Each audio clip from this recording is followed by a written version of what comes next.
میں خدا کے خادم آج ہمارے درمیان میں، یہ ہمارے لیے پریولیج کی بات ہے کہ ہمارے درمیان خدا کے خادم مبشر ڈیوڈ انور صاحب موجود ہیں۔ یہ ورلڈ سیلویشن منسٹریز میں خدا کی خدمت سر انجام دے رہے ہیں، اور میں شکر گزار ہوں ان کا کہ آج انہوں نے ہمیں وقت دیا تاکہ ہم ان سے کلام کی باتوں کو جان سکیں اور برکت پا سکیں۔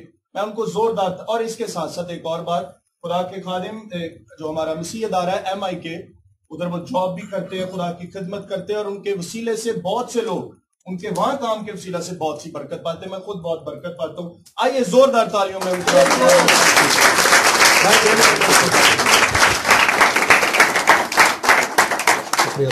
خدا یسوع مسیح کے نام میں آپ سب کو سلام۔ میں آپ سب کے لیے شکر گزار ہوں اور خداوند کا بھی شکر گزار ہوں جس کے فضل اور رحمت سے ایسا ممکن ہوا کہ میں آج آپ لوگوں کے درمیان میں آیا۔ جب پاسٹر صاحب ابھی بات چیت کر رہے تھے تو میں جب اپنی زندگی کو دیکھتا ہوں تو مجھے بارہا اس چیز کا احساس ہوتا ہے کہ انسان اس لائق نہیں ہے کہ اس کی تعریف کی جائے، اور اس کے کلام میں لکھا ہے کہ ساری عزت، ساری ستائش اور ساری تمجید کے لائق خدا کا بے عیب بر رہا ہے۔ آئیے اس کے لیے زوردار تالیاں بجائیں۔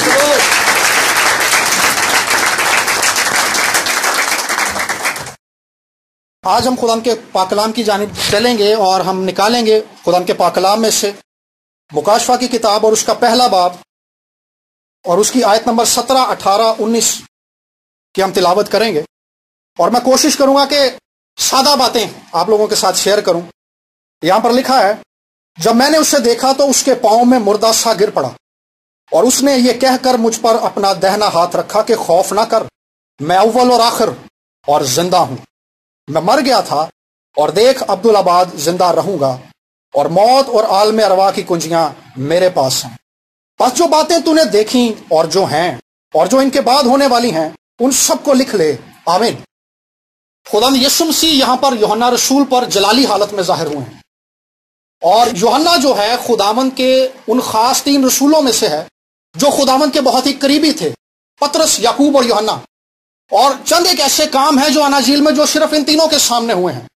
یائر کی بیٹی کو جب خداوند نے زندہ کیا تو یہ 3 شاگرد جو تھے اس کمرے میں موجود، اور اس کے بعد جب خداوند یسوع مسیح کا جلال جب پہاڑ پر ظاہر ہوا اور موسیٰ اور ایلیا ساتھ ظاہر ہوئے، تبھی یہ 3 شاگرد وہاں پہ موجود تھے۔ اور آج بھی خداوند یسوع مسیح اس شاگرد پر ظاہر ہوئے ہیں، اور خداوند یسوع مسیح کی جلالی تجلی کی برداشت یہ شخص نہیں کر سکا، اور جیسے ہی خداوند یسوع مسیح اپنے جلال میں اس کے سامنے آئے ہیں، یہ مردہ سا گر پڑا ہے۔ یہ اس جلال کی تجلی کی تاب نہیں لا سکا، یہ اس جلال کو دیکھ کر خداوند کے سامنے کھڑا نہیں رہ سکا، اس کی حشمت اور اس کے جلال کا پرتو دیکھ کر یہ اس کے سامنے کھڑا نہیں رہ سکا، اور یہ مردہ سا گر پڑا ہے۔ اور خداوند نے اس سے ایک بات کہی ہے کہ میں مر گیا تھا مگر اب زندہ ہوں، میں مر گیا تھا مگر اب زندہ ہوں، اور دیکھ عبدالآباد زندہ رہوں گا۔ خداوند نے اس سے اپنا ایک تعارف کروایا ہے کہ یوحنا تو نے معجزے بھی دیکھے ہیں، تو نے مردوں کو زندہ ہوتے ہوئے بھی دیکھا ہے، اور تو نے ہزاروں لوگوں کو مجھے کھانا کھلاتے ہوئے بھی دیکھا ہے، تو نے مجھے مرتے ہوئے بھی دیکھا ہے، لیکن اب تو مجھے ایک ایسی حالت کے اندر دیکھ رہا ہے جو ابدی حالت ہے۔ نہ موت اثر انداز ہو سکتی ہے مجھ پہ، نہ کوئی اور چیز اثر انداز ہو سکتی ہے۔ اور جب اس نے خداوند کو جلالی حالت کے اندر دیکھا ہے، اس کے بدن میں جان نہیں رہی۔ جب حزقیل نے بھی دیکھا تھا خداوند کو تو وہ بھی مردہ سا اس کے آگے گر پڑا تھا۔ انسان کے اندر برداشت نہیں ہے کہ وہ خداوند کے جلال کی تاب لا سکے، اس کے جلال کو اپنی نگاہوں سے دیکھ سکے۔ یوحنا نے پہلے بھی خداوند کو دیکھا تھا، لکھا ہے کہ جب پہاڑ پر یوحنا نے خداوند کا جلال دیکھا تھا تو اس کا چہرہ جو تھا وہ آفتاب کی مانند چمکنے لگا تھا، لیکن یہاں پر ایک عجیب نظارہ یوحنا نے دیکھا ہے، اور اس نظارے کے بعد خداوند نے اپنا ہاتھ یوحنا پر رکھ کر کہا، خوف نہ کر، ڈر نہ۔ اور یہاں پر ہسٹورینز بتاتے ہیں کہ یہاں یوحنا کی جو عمر تھی تقریباً 90 سے 95 سال کے بیچ میں تھی، اور جو سارے رسول تھے وہ شہید ہو چکے تھے، اور جو کلیسیاؤں کا بوجھ تھا وہ پورے طور پر اب یوحنا پر تھا، اور یوحنا ان ساری باتوں کی وجہ سے بہت فکر مند تھا۔ لیکن خداوند نے نہ صرف یوحنا کو ایک نیا مکاشفہ بخشا، نہ صرف اپنی ذات کے ایک نئے رخ کو یوحنا پر ظاہر کیا، بلکہ اسے حوصلہ دیا، اسے مضبوط کیا کہ میری طرف دیکھ، میں اب ایک ایسی حالت کے اندر ہوں جس پر کوئی چیز اثر انداز نہیں ہو سکتی، پہلے بھی نہیں اثر انداز ہو سکتی تھی، لیکن اب اس جلال کی تاب کوئی نہیں لا سکتا، تو بھی نہیں لا سکتا، تو میرے قریب رہا ہے، لیکن اب پھر سے دیکھ لے میں کس حالت کے اندر ہوں۔ مسیحی زندگی جو ہے یہ ایک ایسا ایڈونچر ہے جو نہ ختم ہونے والا ہے۔ مسیح میں چلتے ہوئے ہم ایسا نہیں سوچ سکتے کہ ہم نے مسیح کو جان لیا ہے. یہ ایک ایسا سفر ہے جس کا آغاز ہوتا ہے لیکن اینڈ نہیں ہوتا. خدا روز بروز شاگردوں پر جیسے اپنے آپ کو خدا یسوع مسیح ظاہر کرتے تھے، روح القدس کی رفاقت میں خدا باپ روح القدس یسوع مسیح ناصری اپنے آپ کو ہم پر ظاہر کرتے چلے جاتے ہیں. یوحنا بہت قریب تھا، یوحنا نے یسوع کو بہت قریب سے دیکھا تھا، اور جب آخری فسح کھائی جا رہی تھی تو یہی وہ شخص تھا جس نے خداوند کے سینے پر اپنا جو تھا سر رکھا تھا. اتنا قریب تھا، یہ بہت قریب بیٹھتا تھا، اندرونی باتوں کو جانتا تھا. لیکن یہاں پر اس جلالی حالت کو جاننے کے بعد یوحنا کو ایک نیا حوصلہ ملا، ایک نیا زور ملا، ایک نئی قوت ملی.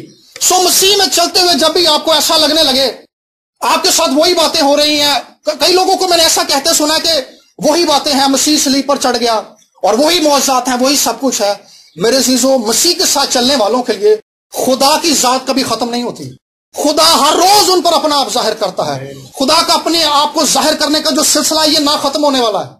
یہ زمین سے شروع ہوتا ہے اور جب ہم اپنے بدن سے نکل جائیں گے اور خدا کے روبرو کھڑے ہوں گے تب بھی یہ سلسلہ جاری رہے گا.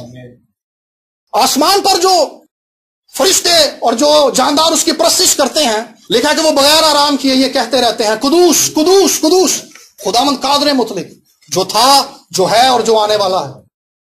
وہ اس لیے نہیں کرتے کہ یہ ان کی ڈیوٹی ہے، انہیں کرنا فرض ہے، بلکہ وہ اس لیے کرتے ہیں کہ خدا مسلسل وہاں پہ اپنی پاکیزگی کو ظاہر کر رہا ہے.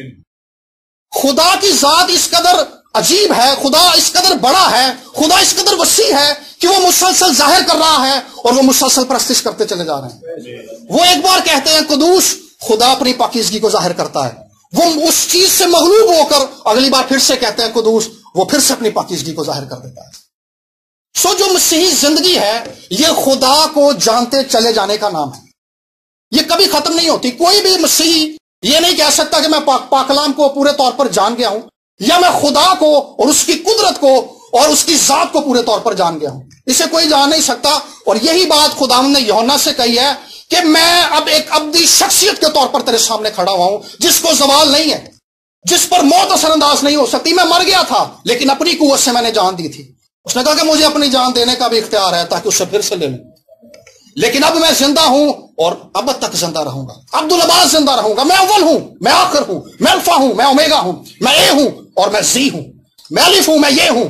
اس کائنات کی تاریخ کا شروع میں ہوں اور اس کائنات کی تاریخ کا اینڈ میں ہوں. سب کچھ مجھ سے شروع ہوتا ہے اور سب کچھ میرے ہی وسیلہ سے ہے.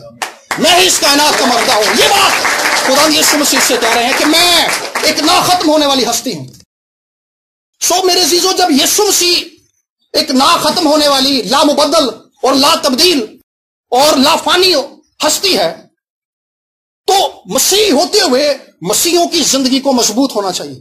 جو شخص خدا کو جانتا ہے اور جانتا چلا جاتا ہے وہ شکست خوردہ زندگی نہیں گزارتا. میں یہ نہیں کہہ رہا کہ اس کی زندگی میں مصیبت نہیں آتی یا بیماری نہیں آتی یا ٹینشن نہیں آتی، سب کچھ آتا ہے لیکن وہ قائم رہتا ہے. لکھا ہے کہ جس کا توکل خداوند پر ہے وہ کوہ سیون کی مانند اٹل ہے، وہ قائم رہتا ہے. اس کی وجہ کیا ہے؟ کیونکہ وہ مسیح کے ساتھ جڑا ہوا ہے، وہ مسیح سے ہر روز اپنی خوراک پاتا ہے. اور جیسے جیسے ہم مسیح کو جانتے ہیں، خدا کے کلام کو جانتے ہیں، اسی ہی سے ہماری زندگی کے اندر مضبوطی آتی ہے. جتنا کم ہم خدا کے کلام کو جانتے ہیں، خدا کو جانتے ہیں، اتنی ہی کمزوری ہماری زندگی میں رہتی ہے. لیکن مضبوطی مسیح کو جانتے رہنے سے آتی ہے. یسوع نے کہا تھا کہ ہمیشہ کی زندگی یہ ہے کہ تجھ خدا واحد اور برحق یسوع کو جانے.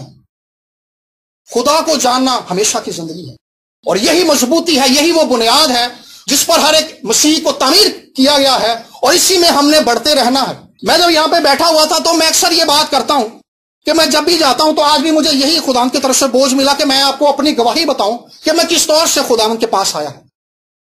میں کبھی بھی خدمت نہیں کرنا چاہتا تھا. میری ماں خداوند کی خادمہ ہے اور وہ سنڈے اسکول ٹیچر ہے، اب وہ بہنوں میں خدمت کرتی ہیں. انہوں نے ایک انگریز خادم کا کلام سنا کہ اپنی پیداوار کے پہلے پھلوں سے خداوند کی تعظیم کر. اور میری امی بتاتی ہیں کہ ابھی بیٹا تو پیدا ہونے والا تھا، میں اپنے بہن بھائیوں میں بڑا ہوں، تو انہوں نے کہا کہ خداوند میں عہد کرتی ہوں کہ جو اولاد تو مجھے دینے والا ہے یہ تیری خدمت کرے گی، یہ تیرے لیے ہوگی، یہ بیٹا ہو یا بیٹی ہو یہ تیرا ہوگا. اور انہوں نے میری تربیت بھی اسی طرح سے کی کہ بیٹا تو خداوند کا خادم ہے. اور آپ یقین کریں کہ بچوں کو سکھایا جاتا ہے کہ بیٹا آپ نے ڈاکٹر بننا ہے، آپ نے پائلٹ بننا ہے یا آرمی میں جانا ہے. بچپن سے مجھے یہی سکھایا گیا تھا کہ بیٹا تو نے خادم بننا ہے. جب میں کالج میں گیا اور دوستوں کے ساتھ بیٹھنے لگا تو میں پورے طور پر اس جگہ سے ہٹ گیا. میرے ذہن میں آیا کہ میں سنگر بن جاؤں گا, غزل سنگر بنوں گا, اور میں گھر سے باہر رہنے لگا. اور آپ یقین کریں کہ میں کلام سے واقف تھا, چرچ میں بھی جاتا تھا, کلام کی بنیادی تعلیمات سے واقف تھا, اور میں اس حد تک گمراہ ہو چکا تھا کہ میں مانتا تھا کہ جو مسلمان ولی ہیں یہ بھی خداوند ہی کے لوگ ہیں. میں درباروں پہ جانا شروع ہو گیا, وہاں پہ کھانے کھانا شروع ہو گیا, ان کے چڑھاوے کھانا شروع ہو گیا. پھر کچھ عرصے بعد میں اس حصے سے نکلا, یہ بہت تھوڑا تھا. پھر ایک میرے پر اور خط طاری ہو گیا. وہ خط یہ تھا کہ میں سیاستدان بنوں گا, کیونکہ جس کالج میں پڑھتا تھا وہاں پہ بہت سیاست تھی. سیاست ہمارے گھر میں بھی تھی, مطلب میرے جو چچا تھے وہ پالیٹیشین ہیں, تو کچھ دوست ایسے تھے, ان کے باپ اور چچا جو تھے MP MNA تھے. تو پورے طور پر میرے ذہن میں یہی تھا کہ میں سیاست میں جاؤں گا اور MPA کا الیکشن لڑوں گا اور میں بن جاؤں گا کچھ نہ کچھ. مقصد اس کے پیچھے یہ نہیں تھا کہ میں کرسچن قوم کی خدمت کروں گا, مقصد یہ تھا کہ میں کرپشن کروں گا.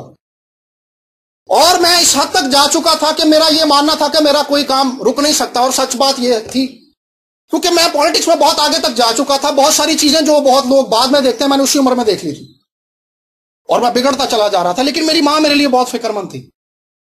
وہ اس بات کو جانتی تھی کہ یسوع جو ہے وہ لامبدل ہستی ہے, وہ تبدیل نہیں ہوتا. اور پھر کیا ہوا, مجھے اس بات پر بڑا فخر تھا. میں مانتا تھا کہ اگر مجھے کسی کام کے لیے میاں شہباز شریف کے پاس بھی جانا پڑے تو میں اس کے سامنے بھی چلا جاؤں, کیونکہ ایسی جگہ پر میں جا چکا تھا. لیکن میری ماں جو تھی میرے لیے ہر روز دعا کرتی تھی. وہ گھٹنوں کے بل ہو کر روتی تھی کہ خدا میں نے اسے تجھے دیا تھا, میرا بیٹا میرے ہاتھ سے نکل گیا ہے, لیکن تو اسے واپس لا سکتا. سو عزیزو, جب بھی آپ کو لگے کہ حالات آپ کے کنٹرول سے باہر جانے لگے ہیں اور حالات آپ کی پہنچ سے باہر جا چکے ہیں, تو اس لافانی ہستی کی طرف غور کرنا شروع کریں. اس نے یوحنا سے یہی کہا تھا, خوف نہ کر, خوف نہ کر. سو خوف اور ٹینشن جب آپ پر بڑھنے لگے تو خداوند کی ذات پر دھیان لگانا شروع کریں اور اس کے حضور میں جھکنا شروع کریں. وہی آپ کے حالات کو بدلنے کی قدرت رکھتا ہے. اور میری زندگی کے اندر پستی آنے لگی, اور میں اس قدر پست ہو گیا تھا, ذہنی طور پر بھی میں پست ہو گیا. مجھے کوئی بات یاد نہیں رہتی تھی. میں کن لوگوں سے ملتا تھا مجھے وہ بھی بھول گئے, اور میں ذہنی پستی کے اندر چلا گیا. میں اپنے تعلقات پر جن پر مجھے بڑا فخر تھا, مجھے بہت فخر تھا, مجھے گھمنڈ تھا اس چیز پر, خدا نے مجھے پست کر دیا. اور ہر اس بات میں جس پر مجھے فخر تھا خدا نے مجھے پست کر دیا, اور میں ذلیل اور رسوا ہو کر خداوند کے حضور میں گھٹنوں کے بال ہو گیا. اور میرے تایزاد بھائی ہیں پاسٹر شاہد, میں نے انہیں کہا کہ بھائی میری زندگی میں ایسا کیوں ہوا ہے, کیونکہ میں تو ایک ایسی جگہ پہ تھا جہاں سے کوئی گر نہیں سکتا. تو کہنے لگے بیٹا تیری ماں نے عہد کیا ہوا ہے, اگر تو اس عہد کی پیروی نہیں کرے گا تو خدا تجھے مار دے گا. تو اتنی پستی کے اندر چلا جائے گا, یا تو توبہ کرے گا یا مر جائے گا. اور وہ وقت تھا جب میں نے خداوند کے حضور گھٹنوں کے بل ہو کر توبہ کی, اور میں نے خدا سے کہا کہ خداوند میں تیرے حضور آتا ہوں, تو میری زندگی کو لے کر آگے بڑھ. اور وہ مجھے کہنے لگے کہ یار ہماری ایک دعائیہ میٹنگ ہوتی ہے پاسٹرز کی, تو اس میں چل. میں پہلی بار اس میٹنگ کے اندر گیا, اور پاسٹر جسٹن تھے, پاسٹر شہزاد تھے, اور بھائی راجو بھی تھے وہاں پر. تو سب لوگ ہالےلویا ورشپ سانگ گا رہے تھے, اور میں سب سے آگے تھا. مجھے اس میٹنگ میں ویسے تو جانے کی اجازت نہیں تھی کیونکہ میں پاسٹر نہیں تھا, لیکن انہوں نے مجھے اجازت دی کہ آپ آ جاؤ. اور جب وہ سب لوگ گا رہے تھے جیسے آج ہم ہالےلویا ورشپ سانگ گا رہے ہیں, تو اس دن بھی گا رہے تھے.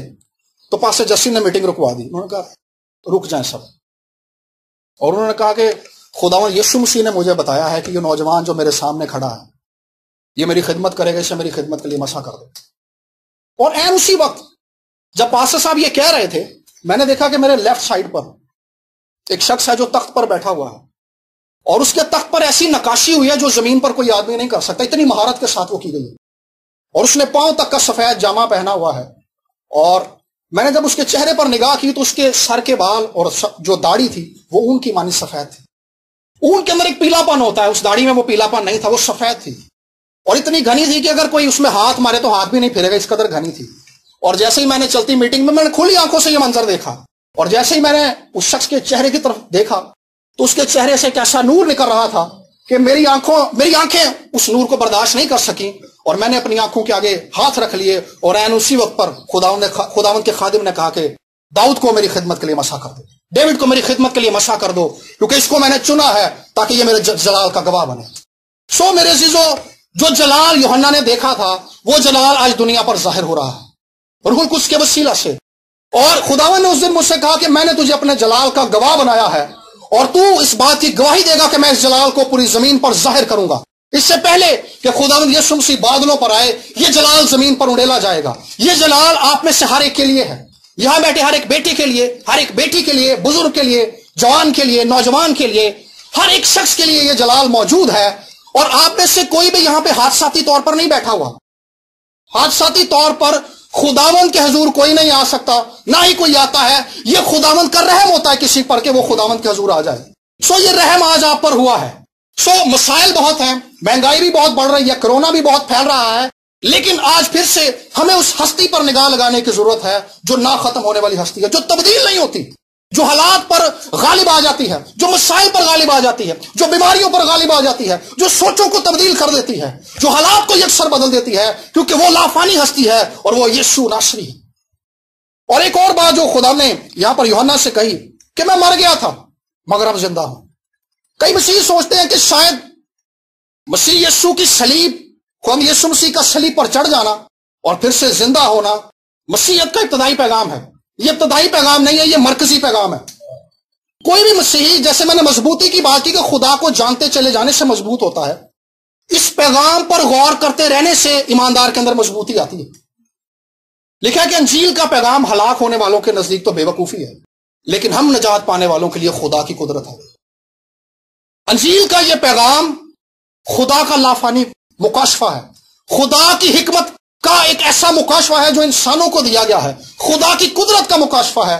یہ اس زمین پر انسانوں کے لیے خدا کا سب سے معتبر مکاشفہ ہے، خدا کا سب سے متبرک مکاشفہ ہے، خدا کا سب سے جلالی مکاشفہ ہے، خدا کا سب سے قدرت والا اور لا انتہا مکاشفہ ہے. اور یہ وہ مکاشفہ ہے جو مسیح کی موت اور مسیح کے جی اٹھنے کے وسیلہ سے خدا نے دیا ہے. یہ سب سے عظیم مکاشفہ ہے، یہ سب سے قدرت والا مکاشفہ ہے. اور پطرس کے خط کے پہلے باب کی 18 آیت کے اندر لکھا ہے کہ فرشتے بھی اس پیغام پر نظر کرنے کے مشتاق ہیں. یہ اس قدر جلالی اور عظیم مکاشفہ ہے. مسیح ہوتے ہوئے، مسیح کے ساتھ زندگی گزارتے ہوئے جب ہم اس پیغام کو قبول کرتے ہیں تو اگلا سٹیپ یہ ہے کہ ہم اس پیغام پر روز بروز غور کرتے رہیں. 90 سال ہو گئے ہیں یوحنا کی عمر، یا 95 سال کہہ لیں. ساری زندگی 3 سال کا گہرا عرصہ اس نے خداوند کی گہری قربت میں گزارا ہے. مسیح کو اپنی آنکھوں سے مصلوب ہوتے ہوئے دیکھا ہے، مسیح کو زندہ ہوتے ہوئے اس نے دیکھا ہے، زندہ ہونے کا گواہ ہے یہ. اور یوحنا وہ شخص ہے جس کے پاس خدا کے گہرے مکاشفے ہیں. اگر ہم اناجیل کو پڑھیں تو متی بیان کرتا ہے کہ ایک ستارہ چلا تھا. مرکز اس کی خدمت کے آغاز سے یہ ساری باتیں بتاتا ہے. لوکا جو ہے، لوکا مسیح کا آغاز جو ہے فرشتے سے بتاتا ہے کہ فرشتہ جو تھا مریم کے پاس آیا تھا، لیکن یوحنا کو ایک ایسا مکاشفہ دیا کہ ابتدا میں کلام تھا. آمین. جب اس کائنات میں کچھ نہیں تھا تب خدا تھا، اور وہ کلام جس کے وسیلہ سے خدا نے اس کائنات کو تخلیق کیا وہ مسیح تھا، وہ مجسم ہو کر آیا تھا. ایسے مکاشفے مل جانے کے باوجود یوحنا کو اس پیغام پر غور کرنے کی ضرورت تھی کہ میں مر گیا تھا مگر اب زندہ ہوں. اس بات کو ہمیشہ یاد رکھیں کہ مسیح نے میرے لیے اور آپ کے لیے اپنی جان صلیب پر دی ہے.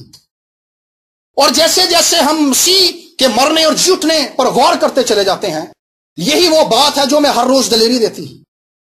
یہی وہ بات ہے جو ہمارے اندر موجود گناہ کی نیچر کو ہر روز کمزور کرتی ہے.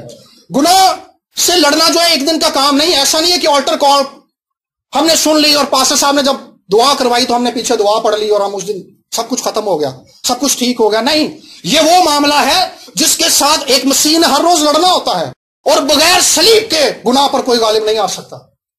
صلیب وہ قدرت ہے، صلیب وہ پیغام ہے جس کے وسیلہ سے خدا گناہ کی زنجیروں کو ایماندار کی زندگی سے توڑتا ہے، اور خدا اپنی قدرت کو اس کے وسیلہ سے جاری کرتا ہے. اور جب کوئی مسیح ہر روز اس پیغام پر غور کرتا ہے تو یہی وہ پیغام ہے. جب ہم اس پر غور کرتے ہیں تو ہمیں یہ احساس ہوتا ہے کہ خدا نے ہماری رہائی کے لیے کیسی بڑی قیمت ادا کی ہے. خدا نے میری رہائی کے لیے، آپ میں سے ہر ایک کی رہائی کے لیے ایسی بڑی قیمت ادا کی ہے.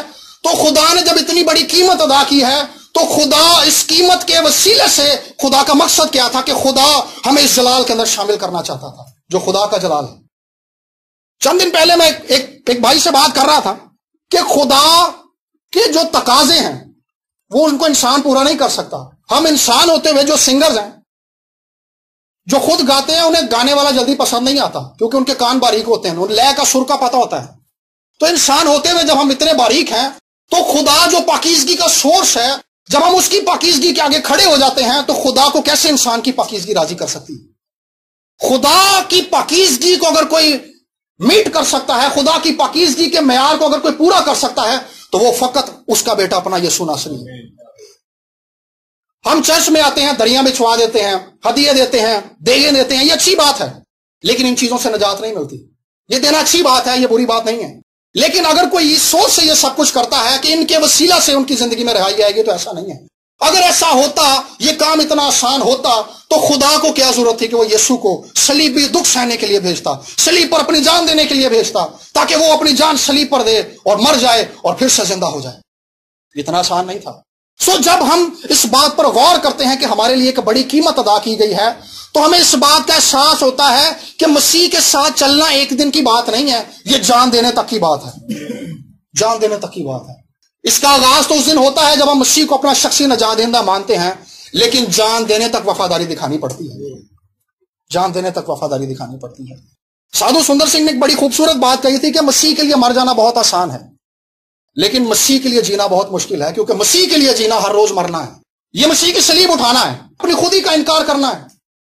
ہر ایک وہ بات، ہر ایک وہ خواہش، ہر ایک وہ خیال جو مسیح سے دور لے جانا چاہتا ہے، ہم نے اس کو رد کرنا ہے اور صلیب پر دھیان لگانا ہے۔ بغیر صلیب کی قدرت کے نہ تو ہم اپنی خواہشات پر غالب آ سکتے ہیں، نہ ہی ہم اپنی سوچوں پر غالب آ سکتے ہیں، نہ ہی ہم ابلیس پر غالب آ سکتے ہیں۔ اس کے لیے ضروری ہے کہ ہم ایک بار پھر سے اس پیغام پر غور کریں جو انجیل کا پیغام ہے، جو خدا کی طرف سے انسانوں کے لیے سب سے معتبر مکاشفہ۔ اور یہی بات خدا نے یوحنا سے کہی تھی کہ میں مر گیا تھا مگر اب زندہ ہوں۔ اس بات پر پھر سے غور کر، پھر سے اس بات پر غور کر۔ اور اگلی بات جو خدا نے کہی ہے، پس جو باتیں تو نے دیکھی اور جو ہیں اور جو ان کے بعد ہونے والی ہیں، ان سب کو لکھ لے۔ خداوند نے اسے بتایا کہ یوحنا، ماضی بھی میرے اختیار میں ہے، پریزنٹ بھی میرے اختیار میں ہے، اور فیوچر بھی میرے اختیار میں ہے، اور جو کچھ فیوچر میں ہونے والا ہے میں تجھے بتاؤں گا۔ آج لوگ اپنے فیوچر کو لے کر بہت پریشان ہیں، فیوچر جاننا چاہتے ہیں۔ ہم لوگ ہاتھ دکھانے والوں کے پاس جاتے ہیں تاکہ کسی طور سے ہمیں پتہ چل جائے کہ مستقبل میں ہمارے ساتھ کیا ہونے والا ہے۔ سٹارز کے بارے میں پڑھتے ہیں تاکہ پتہ چلے آج کا دن کیسا گزرے گا۔ وجہ کیا ہے کہ ہم مستقبل کو جاننا چاہتے ہیں۔ اور ایسا یہ کام دانیل کے زمانے میں ہوا تھا۔ وہ جب بادشاہ اپنے دوستوں کے ساتھ پارٹی کر رہا تھا تو ایک ہاتھ ظاہر ہوا اور ایک عبارت اس نے دیوار پر لکھ دی، میں تکیل و فسین، تو ترازو میں تولا گیا اور کم نکلا۔ اس کا مستقبل لکھا گیا تھا، اس کا فیوچر لکھا گیا تھا کہ تیرا فیوچر کیسا ہے۔ لیکن اس نے حماقت کیا کی، اس نے ان کو پڑھنے کے لیے وہاں کے فالگیروں کو بلا لیا، جادوگروں کو بلا لیا۔ آج بھی بہت سارے لوگ فیوچر جاننا چاہتے ہیں لیکن وہ ذریعہ غلط اختیار کرتے ہیں۔ ان لوگوں کے پاس جاتے ہیں جن کے پاس خود بچنے کی کوئی امید نہیں ہے۔ دو طرح کے اعلانات ہیں جو کیے جاتے ہیں، دونوں ہی بائبل میں سے ہیں۔ پہلا یہ ہے کہ خدا اس زمین کے انسانوں پر پہلے ہی اپنا فیصلہ سنا چکا ہے کہ کوئی راست باز نہیں، ایک بھی نہیں۔ وہی اس بادشاہ سے کہا گیا تھا کہ کوئی خدا کا طالب نہیں، سب خدا سے دور ہیں، کیونکہ اس زمین پر پیدا ہونے والا شخص اپنے اندر گناہ کو لے کر پیدا ہوتا ہے۔ ہم بچے کو سکھاتے ہیں کہ بیٹا آپ نے جھوٹ نہیں بولنا، بیٹا آپ نے بدتمیزی نہیں کرنی۔ ہم اچھی باتیں چھوٹے بچے کو سکھاتے ہیں، لیکن اس کے باوجود بچہ جو ہے وہ باتیں کرتا ہے جو ہم اسے نہیں سکھاتے۔ ایک بار ہم قبرستان میں تھے تو ایک وہاں پہ بزرگ خادم تھے، ان سے کسی نے سوال کیا، طنز کیا انہیں کہ سر جی جدو بچہ چھوٹا ہوتا ہے گناہ دے وچ ہوندا ہے۔ تو وہ خادم بہت سمجھدار تھے، خدا انہوں نے بڑی حکمت بخشی ہوئی تھی۔ مجھے کہنے لگا کہ بیٹا وہ گولاں ڈگیاں نے پھڑ کے لیا، وہ بورڈ کے اوپر جو پھل لگتا ہے وہ گری تھی، میں لے آیا۔ انہوں نے اس کو چھیلا اور بیج اندر سے نکالے۔ انہوں نے اس بندے کو وہ بیج دکھایا، اس نے کہا کہ بیٹا اس بیج کے اندر جڑیں بھی ہیں، ان کے اندر پتے بھی ہیں، ان کے اندر تنے بھی ہیں، ان کے اندر سب کچھ ہے۔ وہ انسان جو زمین پر پیدا ہوتا ہے اس کے اندر سب کچھ ہوتا ہے، وہ گناہ کو لے کر پیدا ہوتا ہے، اور جو شخص گناہ کو اندر لے کر پیدا ہوتا ہے اس پر آلریڈی سزا کا حکم ہو چکا ہوا ہے۔ لیکن مسیح یسوع کے وسیلہ سے خدا ایک بار پھر سے زمین پر صلح کا مژدہ دیتا ہے کہ خدا کے ساتھ صلح ہو جائے گی۔ خدا کے اور انسان کے بیچ میں جو ڈیڈ لاک ہے، خدا کے اور انسان کے بیچ میں جو دیوار ہے، ہم خدا تک نہیں جا سکتے کیونکہ ہم خدا کی پاکیزگی کے معیار کو پورا نہیں کر سکتے۔ اس کے لیے ضروری تھا کہ خدا یسوع کو زمین پر بھیجتا، یسوع مسیح اپنی جان صلیب پر دیتا۔ اور دوسری یہ تو ایک فیوچر ہے نا کہ خدا نے ساری زمین پر اعلان کر دیا ہے، فیصلہ سنا دیا ہے کہ کوئی راست باز نہیں ہے، کوئی خدا کا طالب نہیں ہے۔ ہر ایک کو اپنے مستقبل کو سیکیور کرنے کے لیے مسیح کے پاس آنے کی ضرورت ہے۔ ایک ہوتی ہے لانگ ٹرم پالیسی، ایک ہوتی ہے short term policy. Long term policy یہ ہے کہ ہم مسیح میں سیکیور ہو جاتے ہیں۔ میری والدہ کو کینسر ہوا 2017 میں، لیکن خداوند نے ایسی رحمت ان پر کی کہ ان کا علاج چلا شوکت خانہ میں